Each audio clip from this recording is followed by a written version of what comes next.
Hello, my fellow Americans, and the people who brought me the dance, Delawareans. I see my buddy Senator Tom Carper down there, and I think Senator Coons is there, and I think the governor's around. Is that Ruth Ann? And that former Governor Ruth Ann Minner. Most importantly, my sisters-in-law and my sister Valerie. Anyway. Folks, the people of this nation have spoken. They've delivered us a clear victory, a convincing victory, a victory for we the people. We've won with the most votes ever cast on a presidential ticket in the history of the nation. 74 million.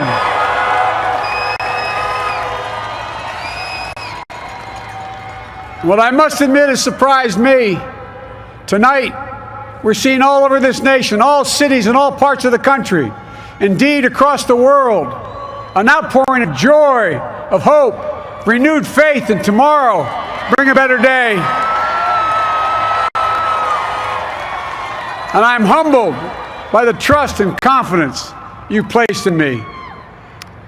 I pledge to be a president who seeks not to divide, but unify, who doesn't see red states and blue states, only sees the United States.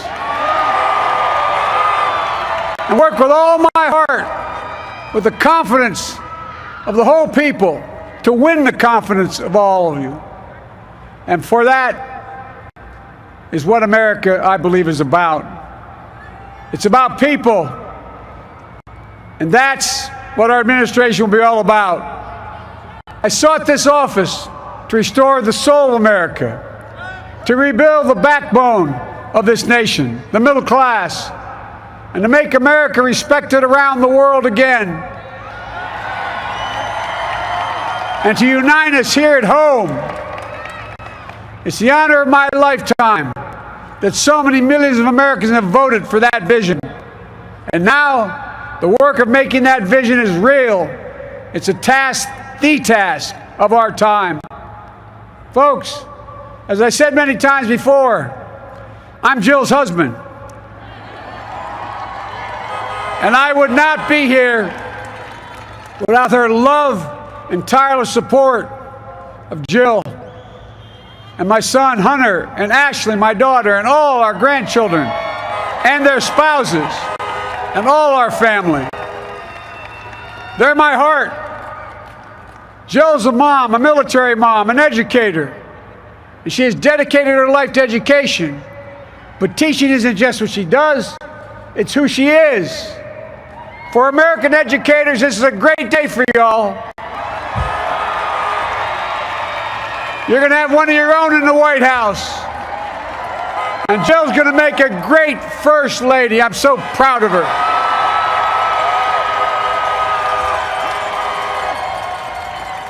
And I'll have the honor of serving with the fantastic Vice President who you just heard from, Kamala Harris,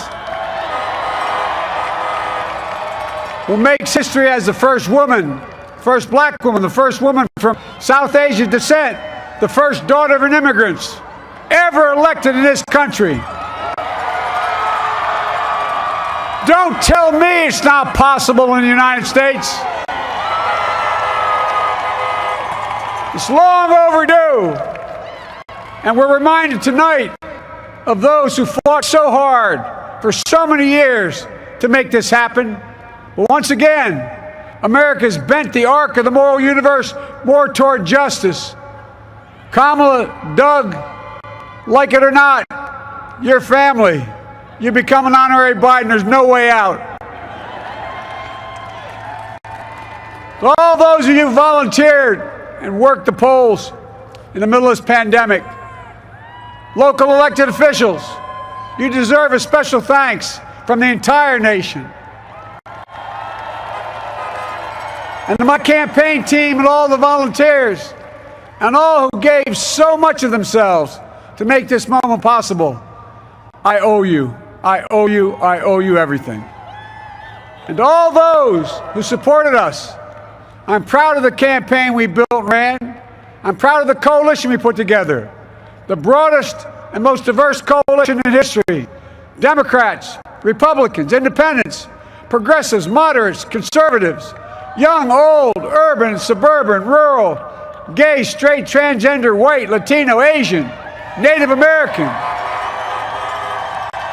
I mean it, especially for those moments, and especially for those moments when this campaign was at its lowest ebb. The African American community stood up again for me. You've always had my back, and I'll have yours. I said at the outset, I wanted to represent this campaign, to represent and look like America. We've done that. Now that's what I want the administration to look like and act like. For all those of you who voted for President Trump, I understand the disappointment tonight. I've lost a couple times myself, but now let's give each other a chance. It's time to put away the harsh rhetoric, lower the temperature, see each other again, listen to each other again. And to make progress, we have to stop treating our opponents as our enemies. They are not our enemies. They are Americans. They're Americans. The Bible tells us to everything there's a season, a time to build, a time to reap and a time to sow, and a time to heal.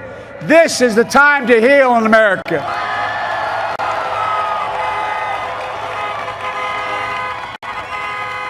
Now this campaign is over. What is the will of the people? What is our mandate?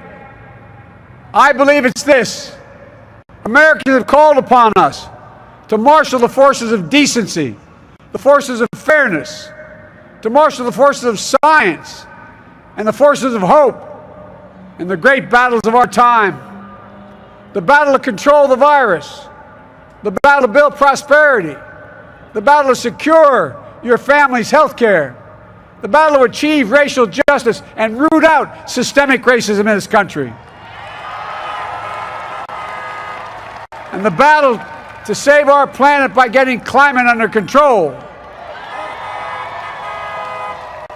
the battle to restore decency, defend democracy, and give everybody in this country a fair shot. That's all they're asking for, a fair shot.